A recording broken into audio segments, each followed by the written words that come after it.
Good evening, Bahamas. Coming up tonight on our news.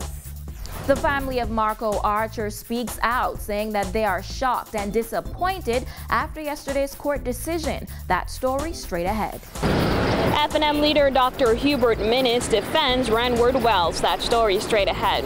What Wayne Munro QC has to say about those pushing for Bahama details to be made public. That's coming up tonight on our news. Plus, an inside look at Zika fogging exercises throughout the capital.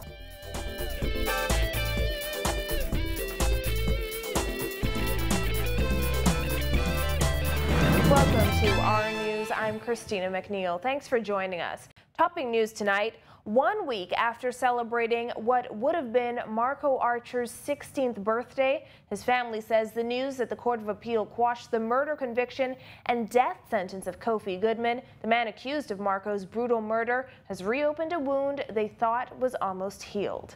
Simone Davis has more in this report. This month marks 5 years since 11-year-old Marco Archer was abducted and found dead in bushes. Marco's family says after yesterday's court decision to grant Kofi Goodman a retrial, they are forced to relive that nightmare. Marco was reported missing on September 23, 2011. He was found 5 days later on September 28th in bushes near a condominium in Cable Beach where Kofi Goodman lived. On the scene that day, as she watched her brother's body being pulled from the bushes, Marco's sister Tancia Humes had many questions surrounding her brother's murder. You mean to tell me my child can't walk 2 steps away? We need to do something about our nation.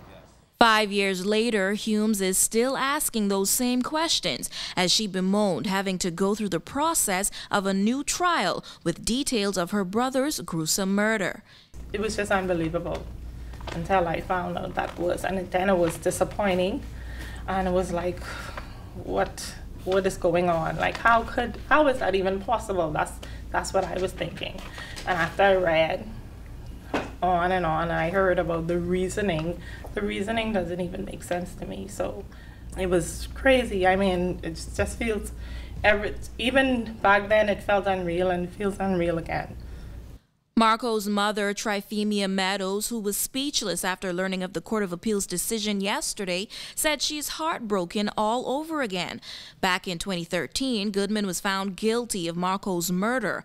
Meadows then expressed that she was glad that chapter of her life was over with. It was a pretty long trial because every time I come here, every time I have to come to court, it bring up the same old story again. So I thank God to know that it's over with. However, as she fought back tears today, Meadows said she feels like a wound is being reopened. Well, right now, only thing I could do is pray, because it don't really make no sense to me. And then Marco was only 11 years old. What harm Marco could do anybody for them to take him and carry him and kill him? And his birthday just gone, and that was a little pain to me. Learning that there's not a death sentence anymore and that Goodman may be eligible for bail is the hardest pill to swallow. Say he could get bail, and it's a retrial. I said, well, my God. The family said despite being forced to relive this nightmare and having an empty space in their hearts, they will continue to fight hard to ensure that there will be justice for Marco Archer. Reporting for our news, I'm Simone Davis. Thanks, Simone. Well, despite having his murder conviction overturned by the Court of Appeal, Kofi Goodman's attorney, Wayne Munro, says he cannot imagine a successful bail application for his client if a new trial date is set within a reasonable time. You can apply for bail. The question is, will you get it? And the court has ordered a swift retrial, and the president indicated that she will communicate directly with the Chief Justice the order of the Court of Appeal for a swift trial. If the trial is calendared for any time soon, I could not imagine that you would have a successful application for bail. Because the time for trial, the time for when you will assess your trial is from the date that it's ordered. Goodman has been in prison for 5 years since being charged with the September 2011 murder of 11-year-old Marco Archer. Munro says while anybody can apply for bail, the question is, will you get it? He noted that the court has ordered a swift retrial. Archer's body was found in bushes near Goodman's home 5 days after he was reported missing. Goodman was charged, convicted, and sentenced to death. However, he was granted a retrial after the Court of Appeal found that adverse pretrial publicity and the misconduct of his previous lawyer made the trial unfair. In other news, Free National Movement leader Dr. Hubert Minnis is defending Bambootown MP Renward Wells, who was recently appointed leader of government business in the House of Assembly. Wells has spent months at the center of controversy surrounding the $600 million letter of intent with Stellar Waste to Energy. But Dr. Minnis says as far as he's concerned, Wells has done all the explaining he needs to do. Jasmine Brown has the details in this report. Jasmine? Dr. Minnis said he met with his shadow ministers on Tuesday. On the agenda was the controversial LOI that has leaped back into national headlines after it was revealed that there was more than one letter of intent. Well, Dr. Minnis defended Wells despite calling for his resignation when he was a member of the PLP. I'm very satisfied. Wells was fired as parliamentary secretary in the Ministry of Works after it was revealed that he signed a $600 million LOI with Stellar Waste to Energy without authorization. He eventually left the PLP over the issue and joined the Free National Movement. On Monday, Long Island MP Loretta Butler Turner said Wells has more to explain on the matter to properly satisfy the public and his fellow F&Ms. Minnis disagrees. We are quite comfortable with Renward Wells' situation there. The Long Island MP's comments came after the Deputy Prime Minister told the Nassau Guardian that he never knew about an original LOI that had contained a line for his signature back in May 2014.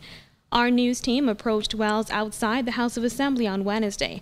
However, he refused to speak on the matter, insisting he has said all he had to say and never planned on speaking on it again.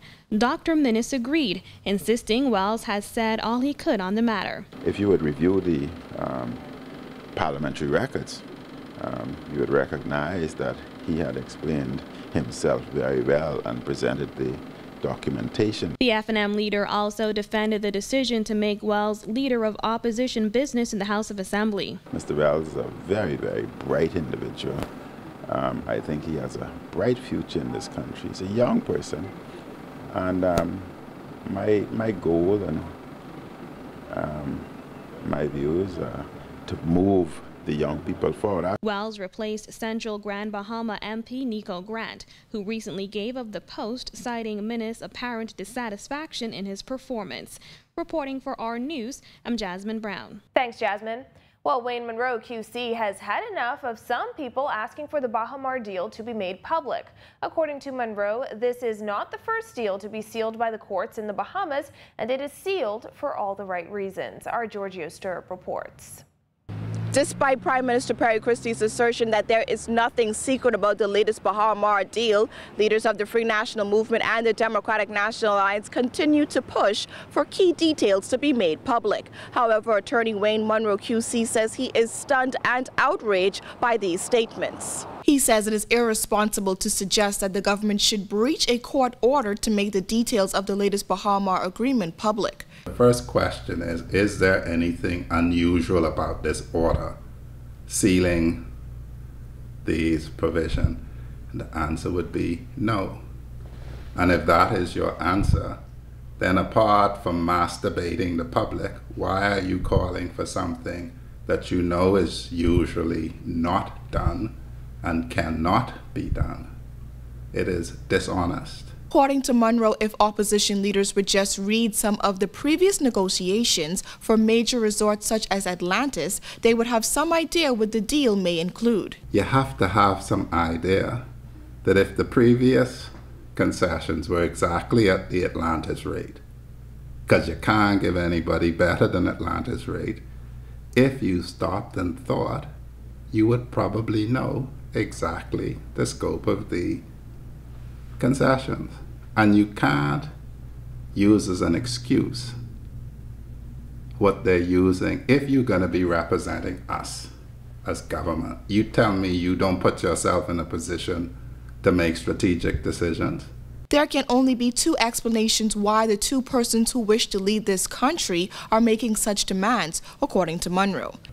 all of this noise tells me either these people are being dumb and speaking without insolvency advice, or they're being dishonest in having the advice, knowing that this isn't unusual, knowing that there's nothing that can be done, but suggesting otherwise. So I don't know which one it is, but either one is bad. Reporting for our news, I'm Giorgio Starr. Thanks, Giorgio.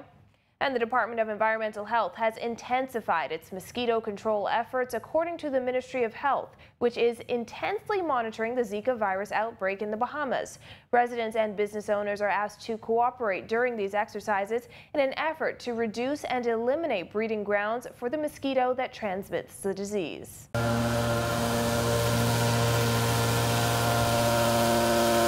It's a sound you can't miss. The heavy hum of the fogging truck spraying for adult mosquitoes around New Providence. 5 nights a week, teams from the Department of Environmental Health Services visit various areas in an effort to rid the island of adult Aedes aegypti mosquitoes that are known to transmit the Zika virus. Anytime you hear the trucks coming around, you should keep your windows open. The spray that we're using is just like the normal aerosol spray that you use in your house for the spraying of mosquitoes, flies, or cockroaches. It wouldn't harm you at all. Our news spoke to DEHS Assistant Director Andrew Thompson Thursday during a walkabout organized by the Bain and Grantstown Advancement Association. He says many residents believe fogging is the solution to reducing the spread of the Zika virus, but that's just one component. I know that people call for fogging and they believe that that is the silver bullet, but that is only a component of what the treatment regime ought to be. The island would be covered for 2 things: the present situation that we're having, and plus, in general, pest mosquitoes. So we're doing 2 things at one time. Experts say the chemical used to fog for mosquitoes does not affect humans, but some reports suggest it can affect bees. We don't have any proof that it does, but once persons say that that is what is happening, we ask them to cover the bees during that period of time when we are coming in the area. But if residents prefer to close their windows during the fogging exercises, Thompson says they should spray their own homes with aerosol spray designed to target flying insects. Being mindful to spray under the beds, in closets, hampers and that sort of thing, and then move from room to room, and then just let the aerosol take effect for 15-20 minutes, go back in and open up the windows. Still to come on our news, is there a chance that third parties in the Bahamas may band together? Rev helps students get ready to head back to school, and steps you can take to eat a little healthier. That's coming up when our news returns.